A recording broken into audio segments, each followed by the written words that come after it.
You're listening to the Future Tech Podcast with Richard Jacobs.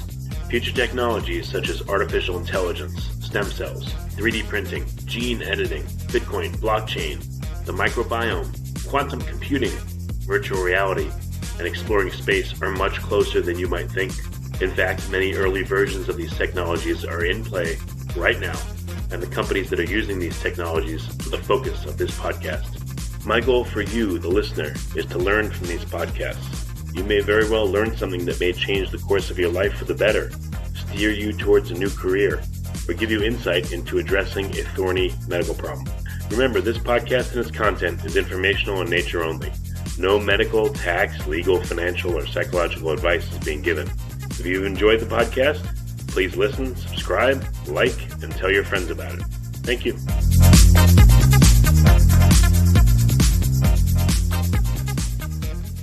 Hello, this is Richard Jacobs with the Future Tech and Future Tech Health podcast. I have Kevin Hrusovsky. He's the CEO of a company called Quanterix. The website is Quanterix.com. So, Kevin, thank you for coming. My pleasure, Rich. Yeah, tell me about Quanterix. What's the premise of the company? Basically, Rich, we are a disruptive technology company. It's at the crossroads of technology and healthcare, and we have found a way to look into the blood and see proteins at what we would call exquisite sensitivity. And we've done some calculations. It's equivalent to being able to see a grain of sand in 2,000 Olympic-sized swimming pools, or being able to differentiate a single protein like a single blade of grass in a field the size of Alaska. So we call it like rocket science on the blood.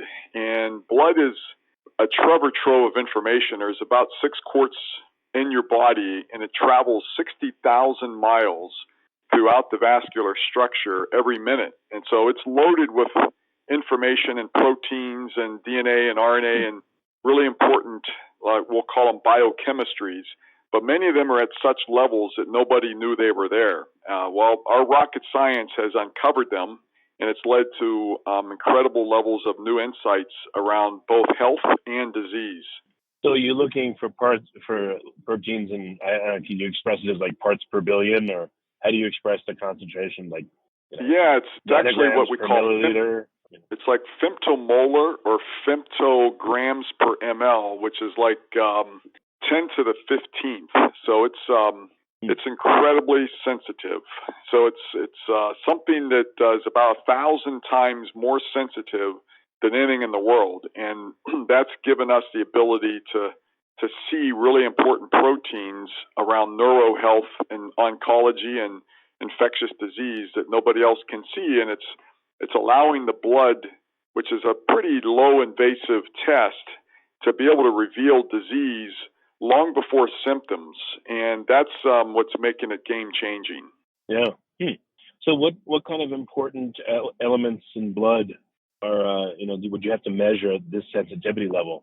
I guess. Well, it's interesting. A lot of this started with the NIH, who were worried about soldiers because of the post-traumatic stress disorder that many of them experience. I think just from the Iraq War alone, there's 26 suicides daily in the United States, veterans, based on the trauma of post-traumatic stress disorder. So initially, they used our technology to see if they could find the proteins of concussion in blood, and they were able to, and they published on that. And then from there, the NFL was running a major campaign to show the world that they cared about concussions, and they teamed up with General Electric. It was about the time that the movie that Will Smith and Alec Baldwin starred in called Concussions was coming out, where it talked about the Steelers, many of them, especially Mike Webster, getting CTE from concussions. And so the NFL was basically running a campaign to say any company in the world that can measure concussions, we're going to award you. And we actually won that award two years in a row, and we got put on Good Morning America to talk to George Stephanopoulos about the ability of our technology to measure concussions in blood. And that led then to neurologists around the world, many of the leaders buying our technology and then using it not just for concussions, but for Alzheimer's, Parkinson's, MS, almost all of the critical neurodegenerative diseases. And so the first big breakthrough was really when they were able to see in blood neurohealth. And what's really interesting is that the first key protein biomarker that they could measure in blood was called NFL, neurofilament light. That was a huge coincidence, but it really led to a lot of articles being written. Would Quanterix's NFL be the salvation or the demise of the NFL? And that got more publicity. So before you knew it, there's neurologists around the world measuring long before symptoms, Alzheimer's and MS and many of the neurodegenerative diseases in blood. And that's what led to the first phase of a lot of our growth. Well, all right. So as a curiosity, what's the physiological mechanism by which someone gets a concussion and specific protein biomarkers would show up in their blood? Just as an example of, how that phenomenon happens. Yep. And so the easiest description of that, and by the way, I'm describing this in neuro, but we also can do this for the heart and see heart attacks long before symptoms of chest pain, looking at a protein called troponin.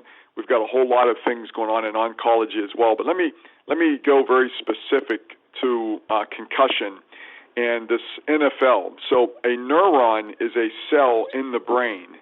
And so when the neuron has a little cylinder on it called an axon, it extends from the main part of the cell, the neuron, out. And it has inside of it what's called these neurofilament light fibers. And that's what keeps that cylinder, that axon, as a cylinder. So when the neuron dies or is hit with some kind of traumatic brain injury, and some of the neurons actually die from that injury, that neuron that dies, that little axon that's that cylinder opens up and releases those little fibers, and those are proteins. And so now what happens is the NFL level goes up in the cerebral spinal fluid when the brain gets damaged because of the neurons dying and those little proteins, the NFLs, being released. And so what happens when you sleep at night, there's this thing called the blood-brain barrier that keeps the proteins in the cerebral spinal fluid out of the blood. But when you sleep at night and you dream, particularly, the blood-brain barrier expands, and it's like a filter that opens up, and it allows the toxic proteins to clear. And that's why people that have sleep disorders, they don't clear many of these toxic proteins, and they're much more prone to get Alzheimer's or MS or ALS.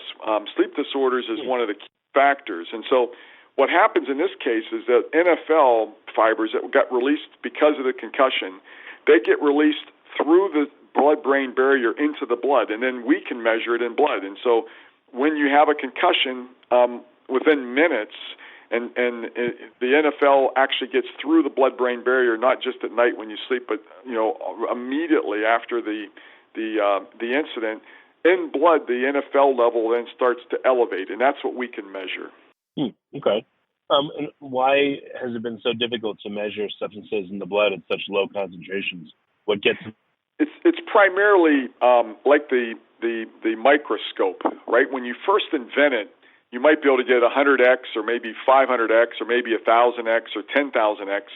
But as the lens technology keeps improving, they can then see, then you have like the electron scanning microscope. These keep increasing the sensitivity of what can be seen in blood, as an example, or in tissue. That's the microscope. Well, the same's true with any technology.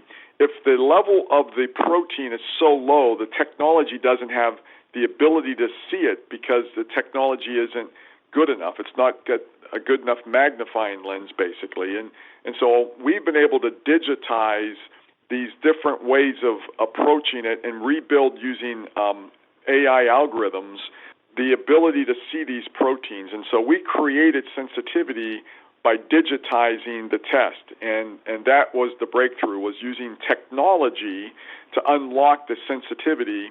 And then in blood, we could then see things that no one else could see before, and they're correlated then to these different diseases. And recently in Europe, for instance, some neurologists were able to see Alzheimer's disease 16 years before dementia hit. And by doing so, it's become somewhat revolutionary for the pharmaceutical industry because they can then recruit patients in that have very early stages of these various diseases, when their drugs have a much better chance of working. It's a lot easier to put out a disease when it's very early stage versus when it's in the last stages.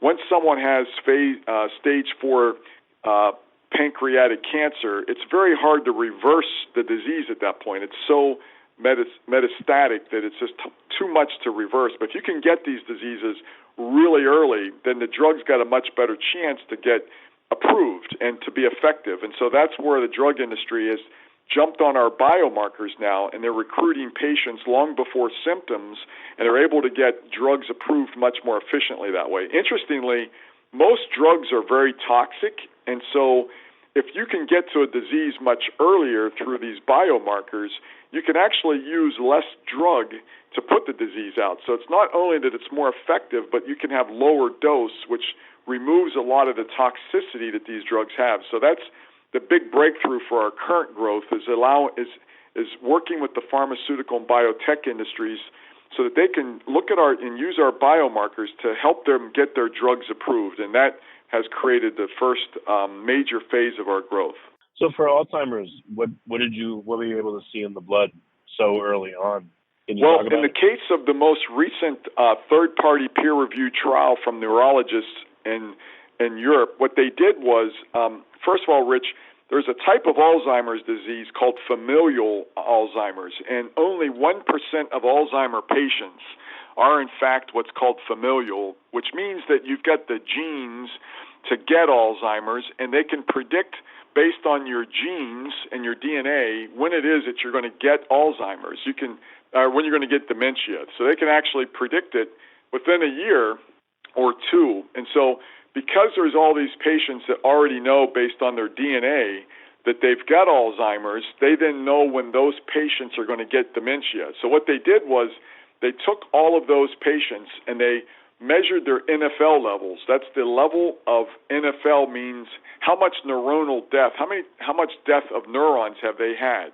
And what they found was 16 years before dementia was going to hit in these familial Alzheimer patients, the NFL levels began to elevate, indicating and showing that the disease was already beginning to kill neurons that early, long before dementia. And that's kind of the breakthrough now that is being used to try to help, we think, the pharmaceutical industry do a much better. There's never been an Alzheimer drug approved.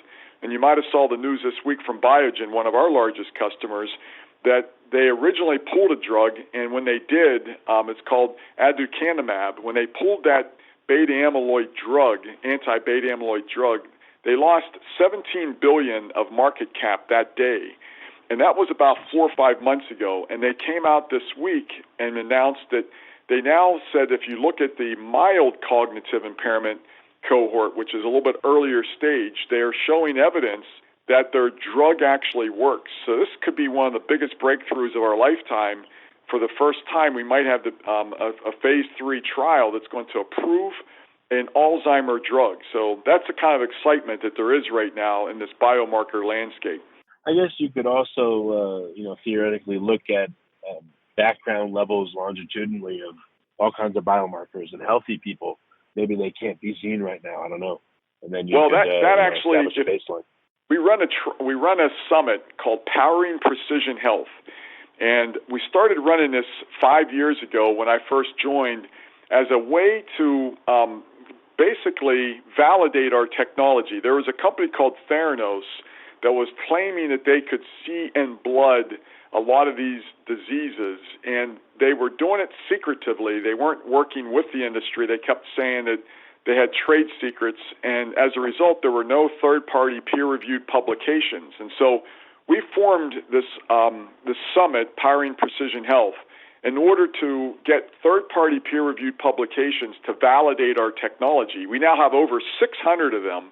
And our next summit, where we attract the greatest and some of the best oncologists and neurologists in the world, is going to be in Barcelona on November 19th. And that summit first phase is focused on getting drugs approved using biomarkers, but the second phase is how do we prevent the diseases in the first place by measuring biomarkers on healthy people to know what their baselines are of all of these critical proteins. And so you need our sensitivity to measure baselines, because the way proteins work in blood is they're at extremely low levels until there's disease. One example would be troponin for the heart attack. In today's technology, they can't measure troponin at the healthy baseline level. What happens is you have a massive heart attack, and then 6 hours later, the heart keeps pumping troponin into the blood from its damage.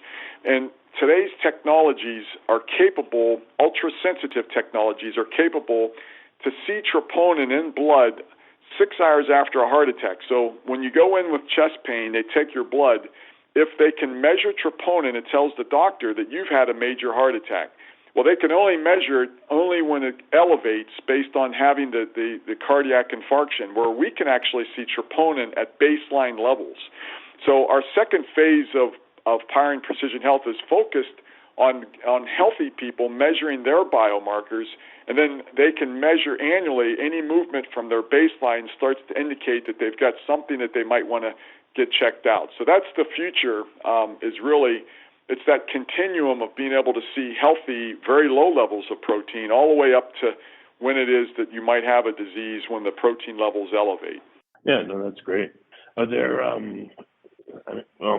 how sensitive does your assay have to be? Do you have to look for very specific proteins, or can you do a more general assay and just see what pops up at these low concentrations that maybe you haven't noticed before?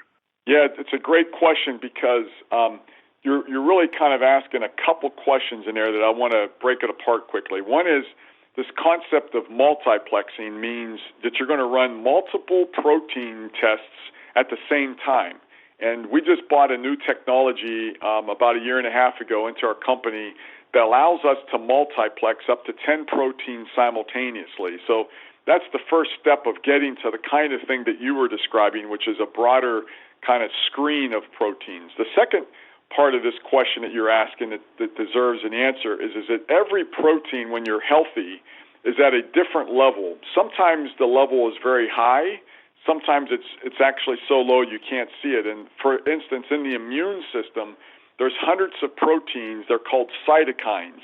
And when your immune system is down-regulated, meaning that you're healthy, you don't have any disease going on, nobody can measure those today. But once you get some kind of disease and the immune system tries to fight it, the cytokines go up in their concentration level. That's called inflammation.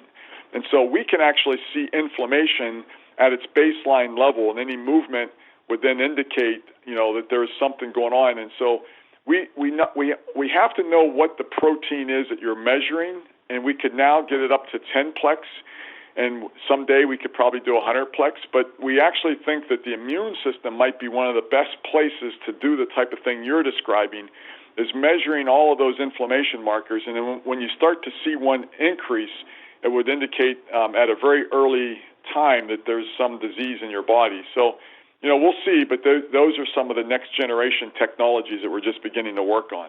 Yeah, or I can see, for cancer diagnosis, if you can identify that certain cancer puts out certain metabolites or extracellular vesicles, and if they're in super low concentrations and you can find them, you can identify, let's say, a cancer when it's at the million cell stage instead of the billion cell stage. This is exactly right. Like, today the imaging industry and CAT scans and MRIs, it takes a billion cancer cells in a tumor before you can actually spot it.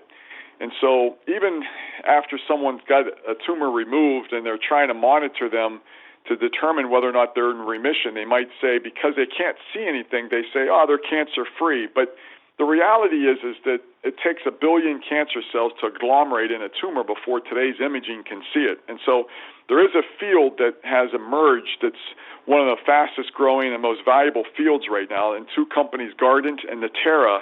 I ran a panel 2 weeks ago out at Laguna Beach CEO conference, and they were on my panel, and we talked a lot about this field of liquid biopsy, and that's where you're looking inside of the blood for these key cancer markers when the cancer is very early stage.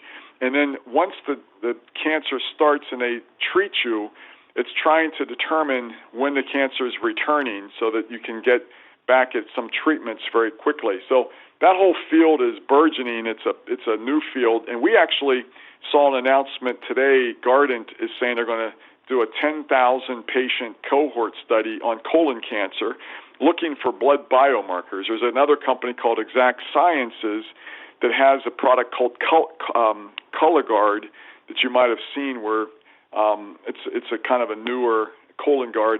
You can send your stool in and determine, instead of a colonoscopy, whether you have colon cancer. It's kind of a new field. Well, doing that with blood is like the next generation of opportunity, and Guardant today announced that they're going to do a major trial. So we think that seeing these cancers in blood will become a big area of opportunity, because if you can get to the cancer early, you have a chance of it being really treated very productively. And I did an interview last week with a woman, Dr. Rava, that's issuing a new book called First Cell.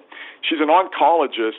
She's treated cancer patients for 30-some years, and her husband was also a leading oncologist, and they're from Columbia University, and he passed away from cancer. And so she wrote this book saying that today's drug industry is really focused on trying to extend life maybe 3 to 6 months on cancer patients, but they really ought to be putting a lot of the money into the whole area of early detection and prevention. And so we did this interview. It can be found on our website. It's pretty provocative and pretty exciting around the role of getting to early detection in cancers and the monumental opportunity that this represents to put cancer in the rearview mirror. But it's going to require us to really double down on these liquid biopsy type businesses and technologies.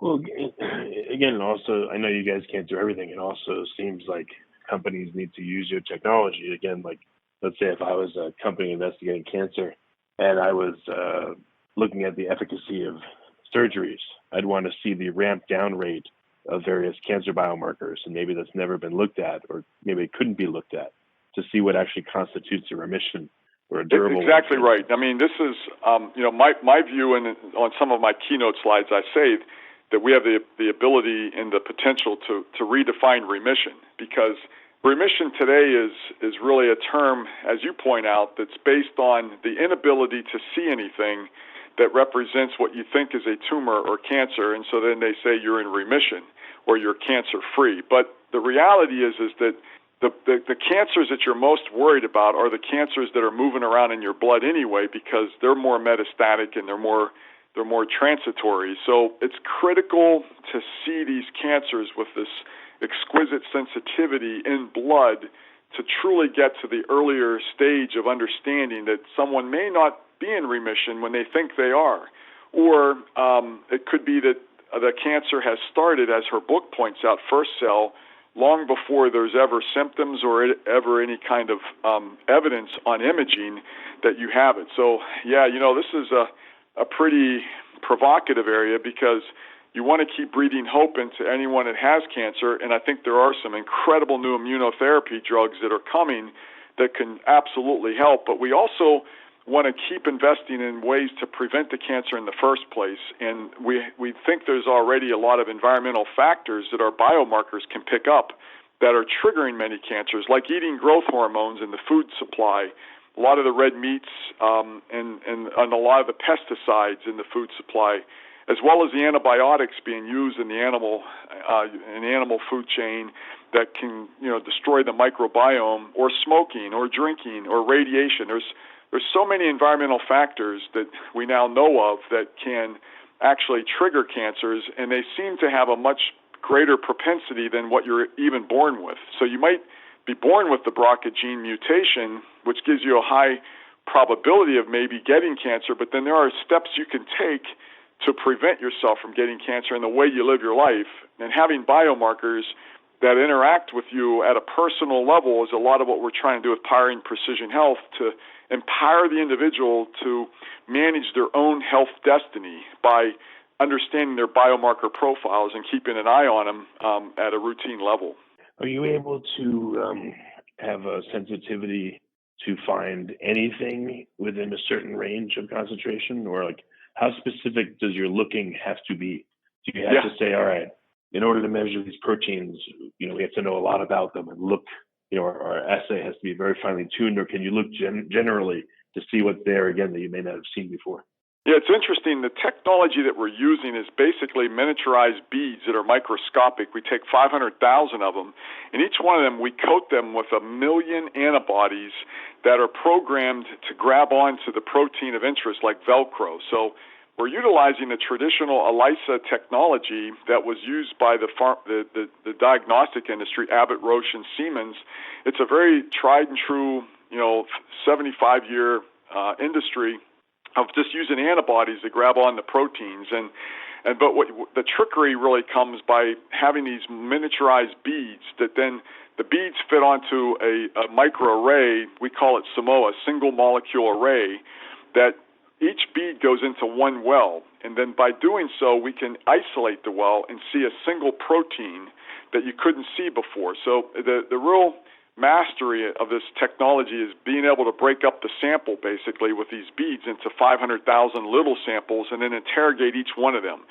So the next generation of technology to go another, let's say 100x in sensitivity might come from just miniaturizing these beads another 100-fold. Or there's other ideas and thoughts that we have, and we're working diligently right now to even go another 100x because we see evidence that there's going to be certain molecules that you're going to want to measure at even lower concentrations than we're at today. So we feel like the field is just beginning, just like the microscope is continuing to amplify its sensitivity, and that's been going on for, probably 75 years as well. We think that this area of measuring these molecules, these biochemistries in blood, have a long way to go before we reach the limits of sensitivity that can reveal clinical relevance and clinical discrimination.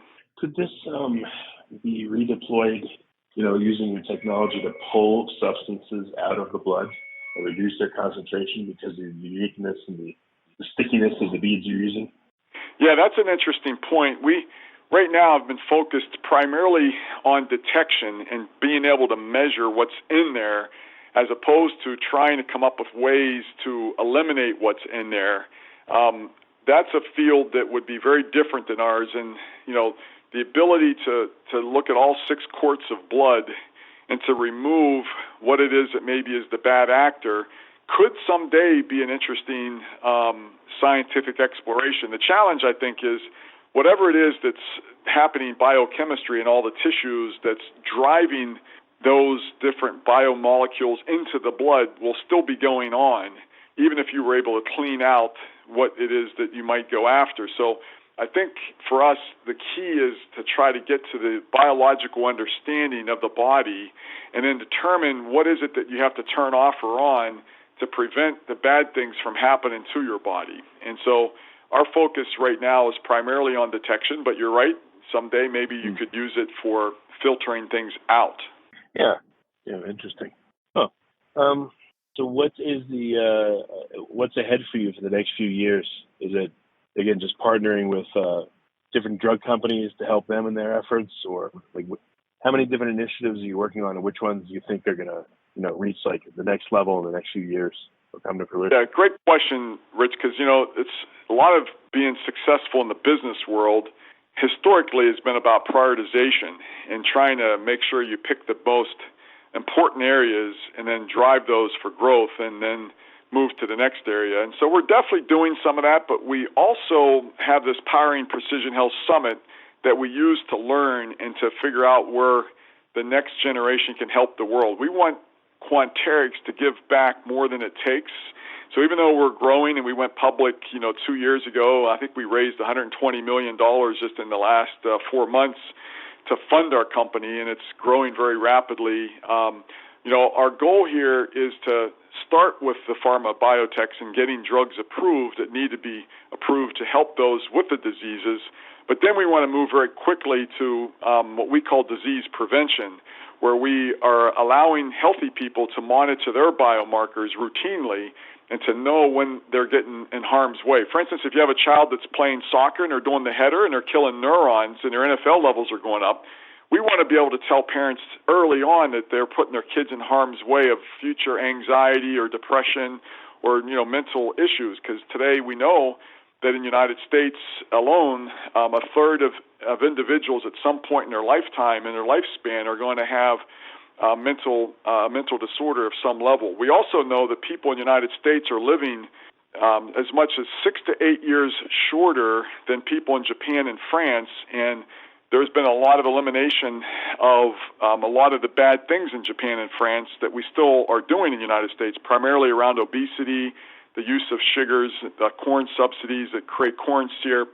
A lot of this stuff is, what we think are greater purpose opportunities to change healthcare by going towards prevention. And so at Powering Precision Health, we're focused on enabling the technologies that's going to allow us to have a much longer life, a productive life expectancy, but with a much lower capital expenditure. Because today, we actually spend 5 to 10 times more than Japan and France per person on healthcare, but yet we're living a lot shorter because we're focused on treating disease as opposed to preventing it. So we think there's a big chance here for major changes in the way healthcare is practiced. We call it sick care today. We're primarily managing the ability to treat the sick. We want to move it from sick care to health care by becoming proactive and really using biomarkers as preventative medicine. So that's our longer-term goal, and we think we got an incredible group of people at Quanterix and also in the Powering Precision Health movement that are really helping us drive this thing forward with a lot of passion. Well, excellent. That's great. So the website, Quanterix.com, sounds like a good spot. And where else can people engage with you and find out more about what you're doing? Yeah, I think my handle is K.Hrusovsky, and I believe that the Powering Precision Health Summit is pphsummit.com, and then as you mentioned, Quanterix. Those would be the three places that any interactions we have will try to keep you up to date and keep everybody linked into the possibilities that we think are endless. Okay. Well, excellent. Well, I appreciate you coming on the podcast. Hey, Rich, thanks for having us. We really appreciate it. We'll talk to you soon.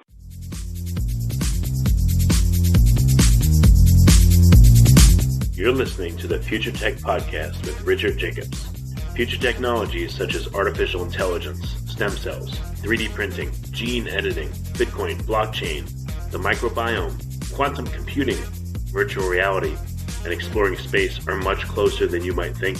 In fact, many early versions of these technologies are in play right now, and the companies that are using these technologies are the focus of this podcast.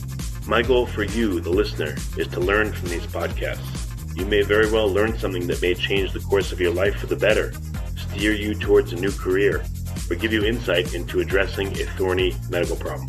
Remember, this podcast and its content is informational in nature only. No medical, tax, legal, financial, or psychological advice is being given. If you enjoyed the podcast, please listen, subscribe, like, and tell your friends about it. Thank you.